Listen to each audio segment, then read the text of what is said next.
চমকালো আরসাল। আনায়া তাকে এভাবে ফাঁসাবে বুঝতেই পারেনি সে। নিজের অভিব্যক্তি লুকানোর জন্য এদিক ওদিক করলো সে। আনায়ার থেকে দূরে সরতে চাইলে তবে দিল না আনায়া। ক্রুদ্ধস্বরেই বলল, তোর মুখের আদলটা যদি এখন আমি বদলে দিতে পারতাম রে আরশাল, খুব ভালো লাগতো বুঝলি। বলেই ছেড়ে দিল আনায়া আরসালানের শার্টের কলার। পাশে তাকাতেই দেখলো নাজিয়াত চোখ জোড়া বৃহদাকার করে বিস্ময় নিয়ে তাকিয়ে আছে তাদের দিকে। পাশে তৈয়দ ঘাড় বাঁকিয়ে দেখছে ওদের। গম্ভীর গলায় বলল, তোমাদের প্রেমের মাঝে আমার হৃদয়ের রমণীকে দাঁড়িয়ে রাখার কি মানে বুঝাও জুনিয়রগণ? হতবিহ্বল চেয়ে রইল আনায়া আরসাল। প্রেম প্রেম করলে কই তারা ঝগড়া করছিল এত সময়। নাজিয়াতের কথায় আসলেই ভুলে গেছে আনায়া। চোখ বন্ধ করে ছোট্ট করে শ্বাস ফেললো আনায়া। নাজিয়াতের হাত ধরে বলল, দোস্ত, হয় ক্লাসে চল, না হয় বাসায়। আমি আর একটা মুহূর্ত এখানে থাকলে পাগল হয়ে যাব ভাই। কারেকশন, বোন হবে সেটা। আমার হৃদয়ের রমণীর জেন্ডার পরিবর্তন করবে না শালিকা। আনায়া আর নাজিয়া দুজনেই ভ্যাবাচাকা খেয়ে গেল। তৈয়দ হাতের সিলভার রঙের ঘড়ির দিকে এক নজর চেয়ে বলল, এই নতুন জোড়াকে প্রেম করতে দিন নাজিয়াত। আপনি আমার সাথে চলুন, কিছু কাজ আছে। বলে নাজিয়াতের হাতখানা পূর্ণ অধিকারের সহিত ধরে নিয়ে সামনে অগ্রসর হলো। আরসাল তবদা খেয়ে সেদিকেই চেয়ে রইল। নতুন জোড়া? আনায়া দীর্ঘশ্বাস ছেড়ে আফসোস নিয়ে বলল, আর আমরা জন কই ডুবে আছে, আমার জন কই ডুবে আছে বুঝতেছি না। এদিকে নাজিয়াতেরও একটা গতি হয়ে গেল। তোয়াদ ভাই আমাদের নতুন জোড়া বললো? ভুল কি বললাম বল? যেভাবে একে অপরের সাথে লড়াই করছি স্বাভাবিক এমনটা ভাবা। আরসাল দৃষ্টি তীক্ষ্ণ হলো আনায়ার দিকে। এত সময় ভুলেই বসেছিল আনায়ার আচরণ। কাশি দিয়ে গলা পরিষ্কার করে বলল, তুই আজকে ওভাবে আমার কলার ধরা উচিত হয়নি না। ক্রুদ্ধ চোখে তাকালো আনায়া। অতঃপর পুনরায় আরসালানের কলার ধরল। চিবিয়ে চিবিয়ে বলল, কেন? এটার পারমিশন কি অন্য মেয়েকে দিয়েছিস? খুব দাম্ভিক কথা বলছিস আজকাল। চেষ্টা করলে ক্ষতি কই? যে চেষ্টায় আমি নেই সেই চেষ্টায় আমি তোকে বাধা দেবই। ইসলাম বিরোধী হচ্ছিস? অবশ্যই না, বললাম তো ওই হালাল চেষ্টায় আমি আমায় নিয়ে নে, ব্যাস তাহলেই হবে। ক্লাসে যাচ্ছি, সামনে থেকে সর। আজকের সকাল ভীষণ ব্যস্ততায় শুরু হয় শিকদার পরিবারে। সকাল থেকেই তোড়জোড় করে আয়োজন করেই চলেছে হেমন্তী আর আলিফের আকদের অনুষ্ঠানের জন্য। খুব ছোট্ট করেই ঘরোয়ার পরিবেশে 20 জন নিয়ে এই আকদ অনুষ্ঠান হবে বলেই উভয় পক্ষেই সম্মতি জানিয়েছে। হেমন্তীর দুই ফুপি চট্টগ্রাম থাকায় আকদে আসা সম্ভব হয়নি। হেমন্তীর মা আঞ্জুমান আরা হাতে হাতে রান্নার কাজগুলো এগিয়ে দিচ্ছে মায়াকে। 20 জন মানুষের রান্না করাও কম কথা নয়। বাসায় তাদের আগমনে কিঞ্চিত অসুবিধা হচ্ছেই, তাই কিছুটা কমাতে সবার কাজ ভাগ করেছে। নাজিয়াত আর নাফিস বাসার সকল জিনিস গুছিয়ে নিচ্ছে। তবে হেমন্তী টেনশনের চক্করে এই রুম থেকে ওই রুম করছে। বেচারি আজ বিয়ে, কিন্তু বিশ্বাস তার এখনো হচ্ছে না। জীবনের সবচাইতে বড় অধ্যায় সূচনা করবে, তাও সেই মানুষটার সাথে যাকে কিনা সে ভালোবাসে। উফ, ভয়ানক উত্তেজনায় কাজ করছে নিজের মধ্যেই টের পেল হেমন্তী। নাজিয়াত আর নাফিস দুজনেই শুরু থেকে হেমন্তীকে খেয়াল করছে। অতঃপর খুব ভদ্রতার সহিত নাজিয়াত বলল, এত বেশি টেনশন হলে বিয়েটা না করলেই পারিস। অবাকের রেশ দাঁড়ানো থেকে বসে পড়ল হেমন্তী। নাজিয়াতকে উদ্দেশ্য করে কঠোরভাবে বলল, একদম উল্টোপাল্টা কথা বলবেন না আপু। তো ঢং না করে আমাদের সাথে কাজগুলো তো এগিয়েও দিতে পারিস। বিয়েটা তোর, আর কাজ করে মরছি আমরা দুই ভাই বোন। এত স্বার্থপর হচ্ছ কেন আপু? কাঁদো কাঁদো গলায় বলে উঠল হেমন্তী। নাজিয়াত হেমন্তীর মাথায় টোক্কা মারল। নাফিস চোখের চশমা ঠিক করে বলল, যাও যাও, রেস্ট করো। আমি আর আবু মিলে সবটা করে ফেলবো। আজ তোমার বিশেষ দিন, তাই আমি আর আবু তোমায় কাজগুলো করে দিব। হেমন্তী আহ্লাদি হলো, বলল, ওরে আমার সোনা ভাই। গাল টানার বড়ই বিরক্ত হলো নাফিস। এখানে এত ছোট এখনো সে এত ছোট নয় যে যে কেউ তার গাল টেনে দিবে সে খুশি প্রকাশ করবে। নাজিয়াত হাসতে হাসতে বলল, দেখিমো, নাফিস টমেটোর মতন লাল হয়ে গেছে তোর গাল টানাতে। হেমন্তীও হাসলো। আঞ্জুম আরা পেঁয়াজ কাটতে কাটতে মায়া শিকদারকে উদ্দেশ্য করে বলল, অনেক কাজ বাকি আছে রে ছোট, বাড়িতে যেয়ে সবটা গুছাতে হবে। তোর ভাইজান বলল আজকের কাজটা হয়ে গেলে কালকে গ্রামে ফিরে যাবে। সে কি ভাবি, এইটা কেমন কথা হলো? সবে সবে এসেছো, মেয়েটার আকদ হবে আজ কদিন থেকে, তবে না যাবে। হেমন্তী এখানেই থাকবে, কিন্তু আমাদের যেতে হবে রে মায়া। বাড়িতে কত কাজ আছে বলো? সে পরে দেখা যাবে, আরও 1.5 মাস আছে বিয়ের, আজ তো সবে আকদ হবে। মেয়েটার বিয়ে দিতে পারছি বলে অনেক নিশ্চিন্ত হলাম রে ছোট। আলিফ ছেলেটা বড্ড ভালো মনের, ছোট থেকেই তো দেখে আসছি ওদের 2 ভাইকে। মুচকি হেসে সম্মতি জানালো মায়া শিকদার। তবে সেকেন্ড পরে মুখের হাসি মিলিয়ে গেল তার। তৈয়দের কথায় মাথা আসতেই নিজের মেয়ের চিন্তায় দানা বাঁধল তার মন। সেই দিনের পুরো ঘটনা ভুলেনি সে। কার সামনে এই নিয়ে আলোচনা করছে? নাজিয়াতের সাথে এরপর থেকেই খানিক দূরত্ব চলছে তার। দীর্ঘশ্বাস ফেললে মনোযোগী হলো হাতের কাজগুলো শেষ করতে মায়া শিকদার। মায়ের আফসোসের আঁখি জোড়া আর দীর্ঘশ্বাসের শব্দ পুরোটাই নীরবে সইল নাজিয়াত।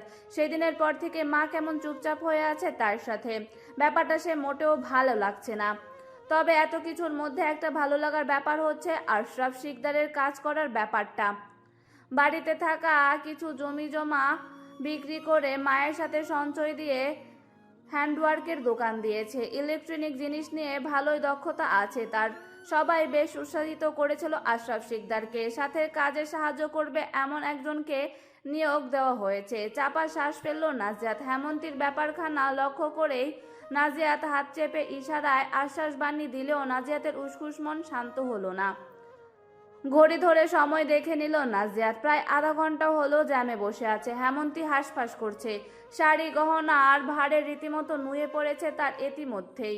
এত সময় জ্যামে বসে আছে, গরমে যাচ্ছে তা অবস্থা হয়ে গেছে তার। নাজিয়াত নিজেও চিন্তায় পড়ে গেল। এই জ্যাম 1 ঘন্টার আগে বোধহয় ছাড়বে না, আর এদিকে সময় বয়ে যাচ্ছে। মায়া শিকদার এখন পর্যন্ত 3 বার কল করে তাড়া দিয়েছেন।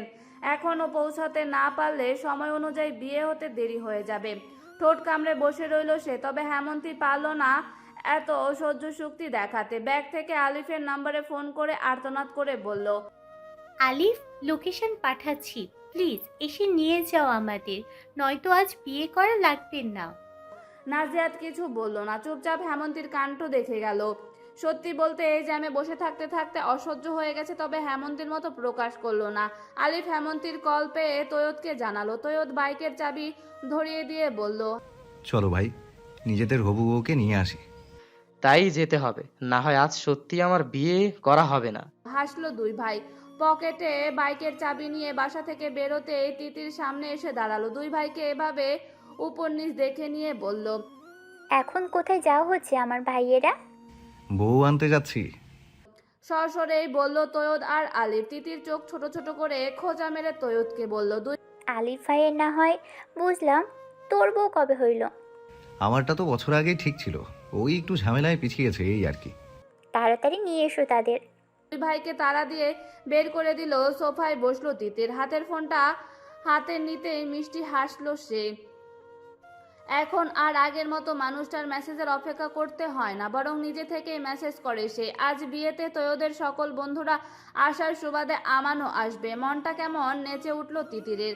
রোজ তাদের দেখা হয়, তবে অনেকটা দূর থেকে। নীলক্ষেতের মোড়ে হাতে একটা বই নিয়েই ঘামে জবছব শরীর নিয়ে তিতিরের জন্য অপেক্ষা করা আমানকে বলতে ইচ্ছে হয়, আপনি আমার ভীষণ প্রিয় মানুষ আমান। আমার স্মৃতির প্রতিটা আনাচে কানাচে আপনার বাস। কিছু বলা হয়ে ওঠে না। এত ব্যস্ত শহরে এত লোকের মাঝে এতগুলো নিজের মধ্যে আটকে থাকে। কথাগুলো নিজের মধ্যে আটকে থাকে। মানুষটার কাছে এসে 2টা বাক্য বলেই নিজের ক্যাম্পাসে ফিরে যায়। ছোট্ট করে শ্বাস ফেলল তিতির। পাশে তাকাতে অবাক হয়ে চেয়ে রইল দেলোয়ার মুর্তজার দিকে। বাবা কখন পাশে এসে বসে সে টের পায়নি। বলল, বাবা তুমি কখন এলে? দেলোয়ার মুর্তজা হাসলো। মেয়ের মাথায় হাত বুলিয়ে দিয়ে নরম গলায় বলল, আমার মেয়েকে এতটা মুগ্ধতা জমা করে কখনো ভাবতে দেখিনি। তাই থেমে গেলাম। বাবার কথায় প্রত্যুত্তর করলো না তিতির, নতমস্তকে বসে রইল। মেয়ের চুপিসার বুঝলো দেলোয়ার মুর্তজা, বলল, সব কিছু ঠিক আছে মা। বাবা, আমি তোমার কাছে আমার জীবনের সবচেয়ে মূল্যবান আবদার রাখবো, তুমি কি তা রাখবে? বেশ আবেগী হয়ে বলল তিতির, চোখ জোড়ায় রাজ্যের আকুতি। দেলোয়ার মুর্তজা অল্প হেসে বলল, আমার মেয়ের এমন কোনো মূল্যবান আবদার রাখার জন্য তার চক্ষু জোড়া অশ্রুসিক্তি হচ্ছে। বাবা, আমি আমানকে ভালোবাসি। বেশ সাবলীল গলায় বলল তিতির। দেলোয়ার মুর্তজা মিনিট দেড় চুপ রইল। মেয়ের মুখের দিকে চেয়ে বুঝতে চাইলো, সমস্তটা বোধ হয় বুঝেও গেল। নিজেকে ধাতস্থ করে স্বাভাবিক হয়ে বলল, আমার ভালো ছেলে। ছল চোখ জোড়ায় হঠাৎ খুশির ঝলক দেখা গেল। তিথির নিজের খুশিকে আর জাহির করতে কৃপণতাও করল না তিতির। দেলোয়ার মুর্তজাকে শক্ত করে আঁকড়ে ধরল, মেয়ের পিঠে হাত বুলিয়ে বলল, আমার মেয়ের খুশি আমার জন্য সবচেয়ে আগে। সিএনজিতে ভাড়া মিটিয়ে দুই বোন প্রাণপণে হাঁটতে লাগলো। ভারী লেহেঙ্গা পরে হাঁটা যেন দায় হয়ে যাচ্ছে হেমন্তীর কাছে। বিরক্ত হয়ে বলল, এর থেকে সিম্পল শাড়ি পরা ঢের ভালো ছিল। আমি বলেছিলাম কানে তুলেছিস কথা, এখন মজা বুঝ। আফসোস শেষ হচ্ছে না, এদিকে বড় বোনের কথা শোনা দেরি করছে না। উফ, বিয়ে না করা বোধ হয় ভালোই ছিল, বিড়বিড় করে বলতে লাগলো হেমন্তী। আলিফের বাইক সামনে এসে অত সময় আগলে রাখা ভারী লেহেঙ্গা ছেড়ে দিয়ে বলল, দোকানে আর ভারী লেহেঙ্গা ছিল না আলিফ? বারে, তুমিই তো পছন্দ করলে। আমি বললেই কি তোমার কিনে দিতে হবে? কই, যখন আকাশের চাঁদ এনে দিতে বলি তখন তো দিব্যি বলো, এটা আমার সাধ্যের মধ্যে নাকি? আরে লেহেঙ্গা থেকে চাঁদে যাচ্ছ কেন তুমি? তোমার এই লেহেঙ্গাটা পছন্দ ছিল তাই এটাই নিয়েছিলাম। এখন আমার উপর সব দোষ দিচ্ছ যে? আমি তো তোমার ছোট, আক্কেল না হয় কিছুটা আমার কম। তোমার তো আক্কেল ছিল, জানো না এটা সামলাতে আমার কতটা কষ্ট হবে? সেটা বিবেচনা করে আমায় বুঝিয়ে অন্যটাও তো কিনতে পারতে তুমি। লেহেঙ্গা নিয়ে হাঁটতে না পারার সকল কষ্ট আলিফের ওপর চিৎকার করে শেষ করে নিল হেমন্তী। বেচারা আলিফ চুপচাপ সবটাই হজম করে যাচ্ছে। তৈয়দ নাজিয়াতের কাছে ঘেঁষে দাঁড়ালো, বলল, আপনিও কি এমনই দোষ দিবেন আমায় নাজিয়াত? কড়া চোখে তাকালো নাজিয়া। তৈয়দ অমায়িক হাসলো। নাজিয়াত হেমন্তীকে শান্ত করে বলল, এখন চেঁচামেচি করে কোনো লাভ নেই হিমু, সময় এগিয়ে চললো, বাসায় ফিরতে হবে, না হয় আজ আর তোর বিয়ে করতে হবে না। রাখো তো, বিয়ে করবই না বিয়ে আমি। পাগলামি না করে বাইকে বস, আলিফ ভাই নিয়ে চলুন তাড়াতাড়ি।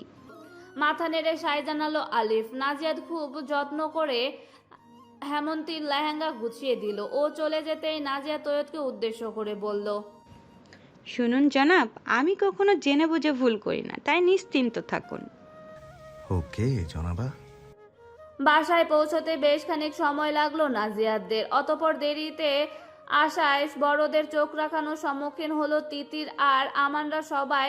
সবটা সামনে নিল। খুব সুন্দর ও সাবলীনভাবে হেমন্তী ও আলিফের আকদও হয়ে গেল।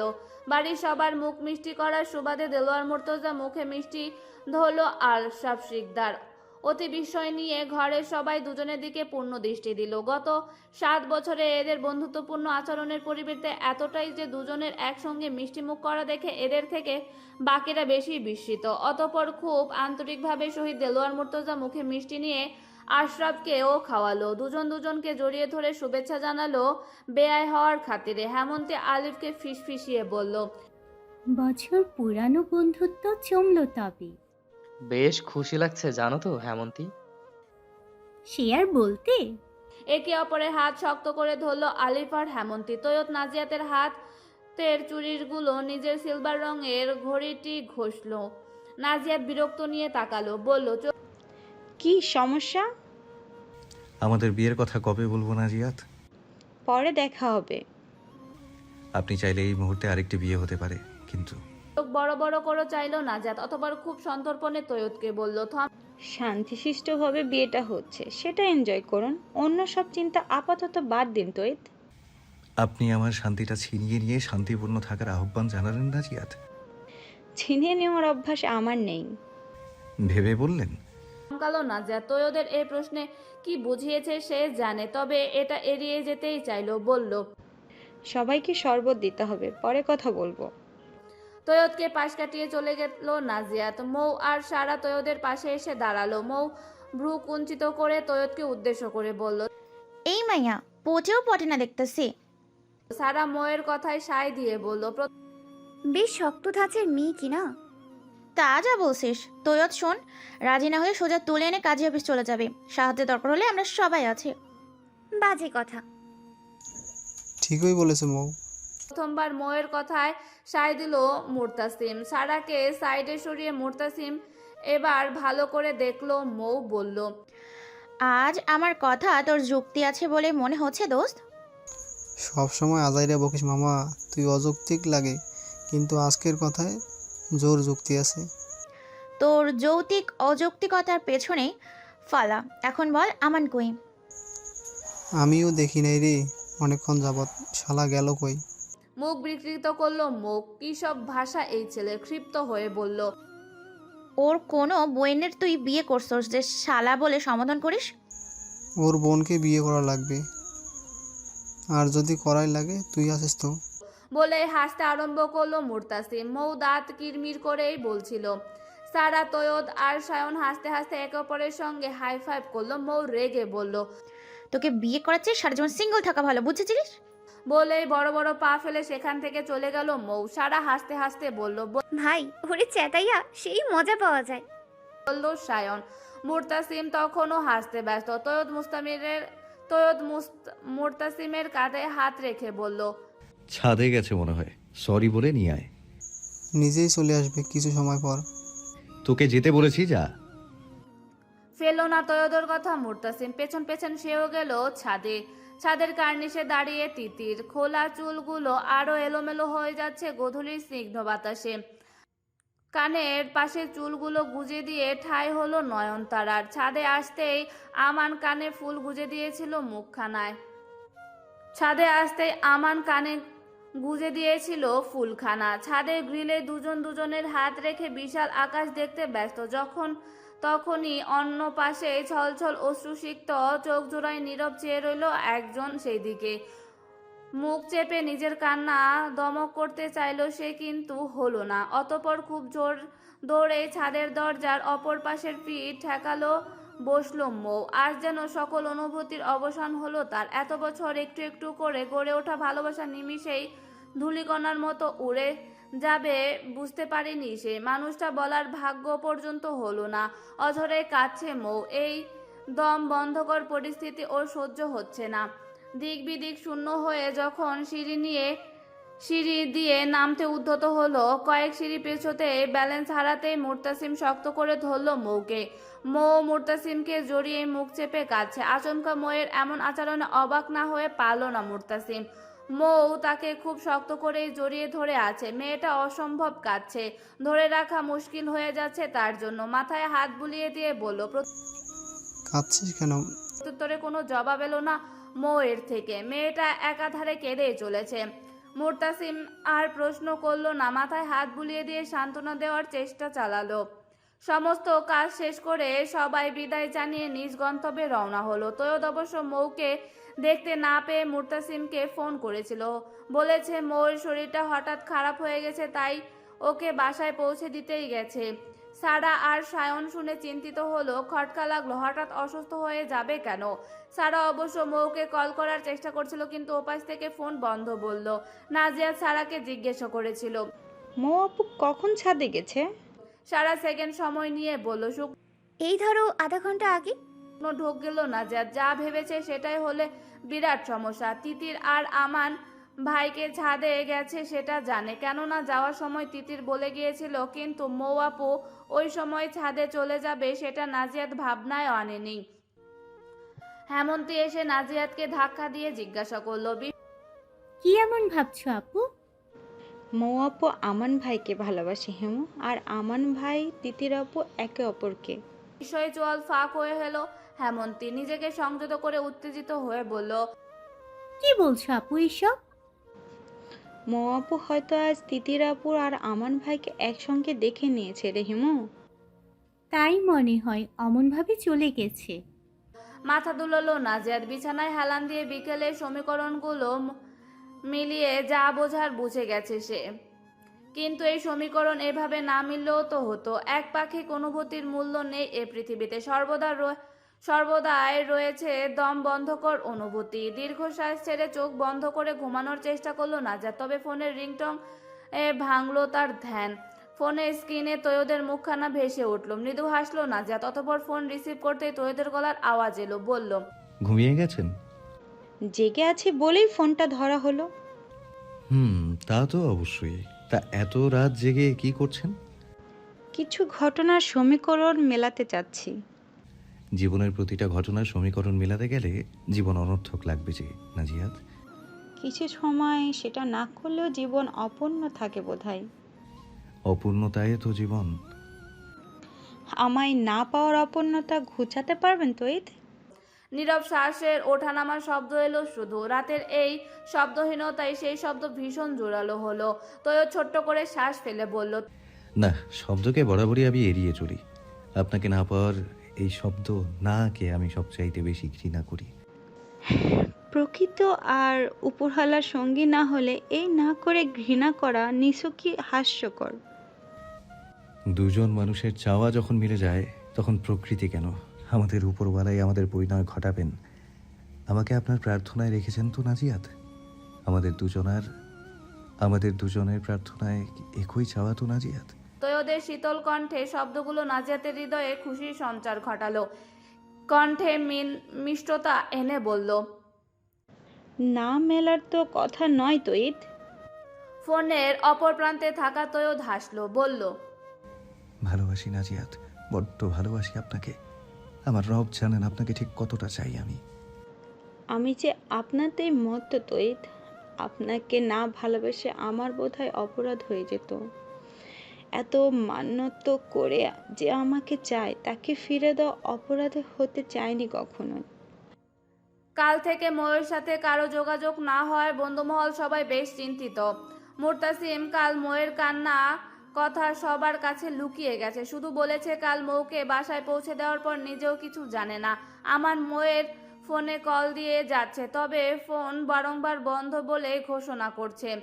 সারাও আজ ক্যাম্পাসে আসেনি, নয়তো ওকে ময়ের বাসায় পাঠিয়ে খবর নেওয়া যেত। ভাবনার মাঝেই নাজিয়াতের আগমন ঘটায় তৈয়দ 1.5 সেকেন্ড চিন্তা করে দ্রুতই বলল, আপনাকে মৌয়ের খবর নিতে ওর বাসায় যেতে হবে নাজিয়াত, পারবেন? ঘাবড়ে গেল নাজিয়াত। মৌ আপু কিছু করে বসলো না তো, উত্তেজিত হয়ে প্রশ্ন করলো, না আপু ঠিক আছে? কিছু হয়নি তো আপুর? ওর ফোন যাচ্ছে না গতকাল থেকে।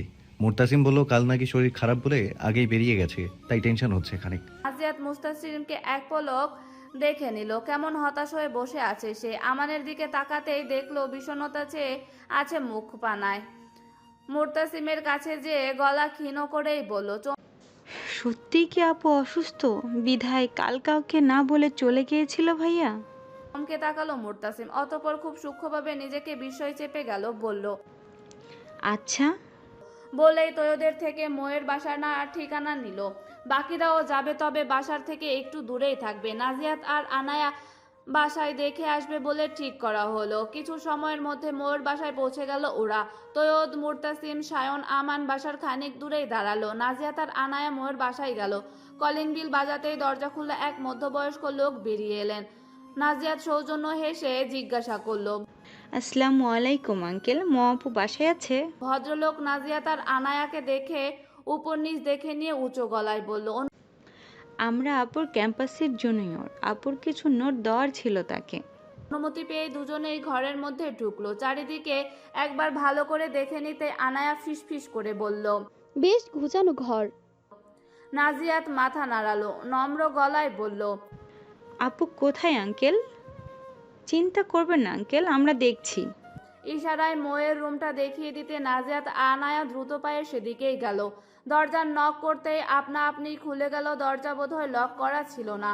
সকালে এত ফকফকে পরিষ্কার আলোর মাঝে রূপখানা পর্দায় আড়ালে কেমন বিদঘুটে হয়ে আছে। আনায়া লাইট জ্বালিয়ে দিতেই কাঁথা মুড়ি দিয়ে শুয়ে থাকা মৌ পেছন ফিরল। আটকে উঠল আনায়া, খামচে ধরল নাজিয়াতের হাত।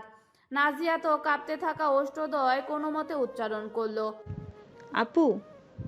ফোলা আর কালচে পড়া আখি জোড়ায় প্রচণ্ড অবাক হয়ে তাকিয়ে রইল মৌ। এলোমেলো চুলগুলো কপাল থেকে সরিয়ে ভাঙা ভাঙা গলায় বলল। নাজিয়াত আর আনায়া দুজনেই দুপাশ থেকে মৌকে জড়িয়ে ধরল।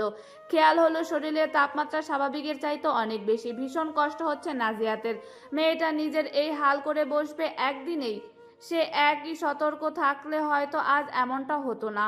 মৌ মলিন হাসলো, বলল কি ব্যাপার বলো তো, তোমরা দুজনে আজ হঠাৎ আমার বাসায়? তোমার গা জ্বরে পুড়ে যাচ্ছে আপু, ডাক্তার দেখাতে হবে এক্ষুনি। ব্যস্ত হয়েও না, চলে যাবে।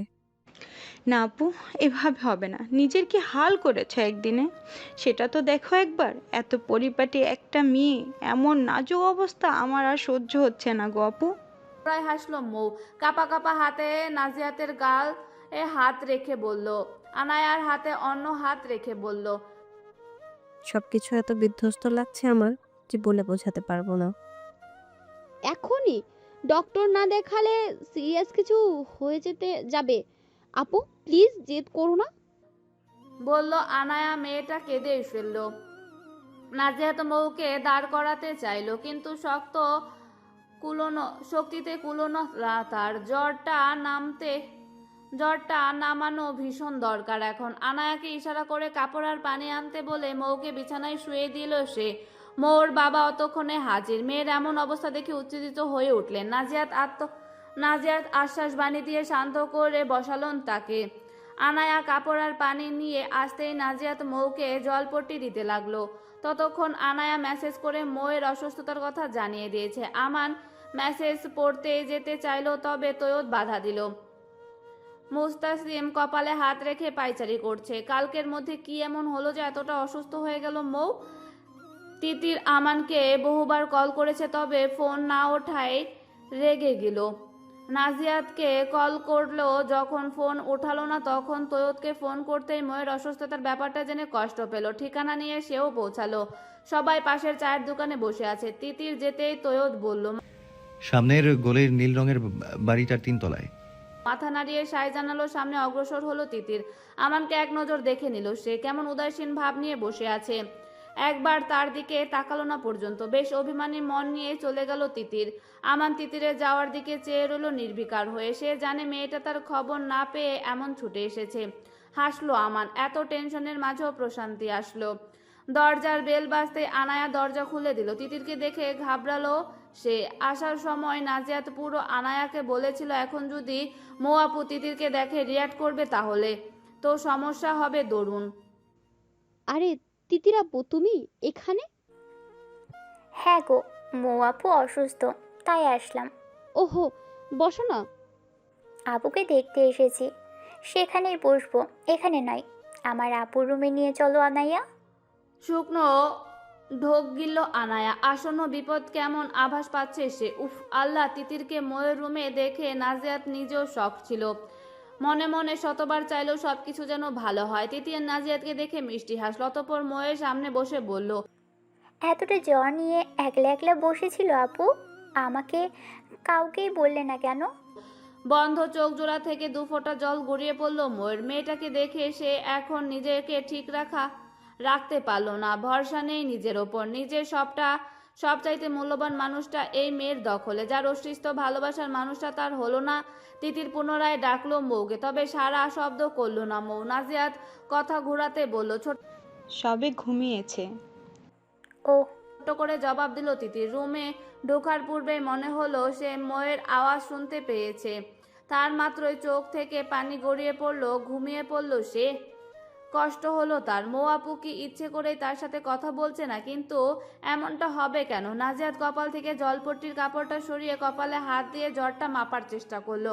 গত 1 ঘন্টায় অনেকটা কমে এসেছে জ্বর। স্বস্তির নিঃশ্বাস নিল নাজিয়াত। আনায়াকে উদ্দেশ্য করে বলল, ভাইয়াদেরকে ফোন করে বল আপুর জ্বর কমেছে, সবাই যেন বাসায় চলে যায়। আমরাও যাব, তবে আপু ঘুম থেকে উঠলে কিছু খাইয়ে দিয়ে। আপু তুমিও ওদের সাথে চলে যাও, নয়তো পরে সমস্যা হতে পারে তোমার। কোথাও যাচ্ছি না আমি, এখানেই থাকবো।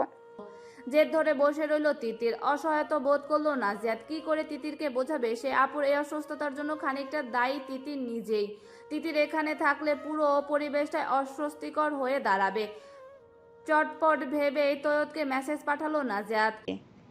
তিতির আপুকে যেভাবে হোক এখান থেকে নিয়ে যান, কোনো প্রশ্ন করবেন না তৈদ। হঠাৎ এমন মেসেজে ভারী অবাক হলো তৈয়দ, তবে ফেলে দেওয়া যায় না। কিছু খাবার আর ওষুধ নিয়ে নিজেও গেল তিতিরকে আনতে। নাজিয়াতকে কল করেই বলল, আনায়াকে বলল, অনু নিচে যা তো একবার, তৈদ ভাই এসেছে খাবার আর ওষুধ নিয়ে।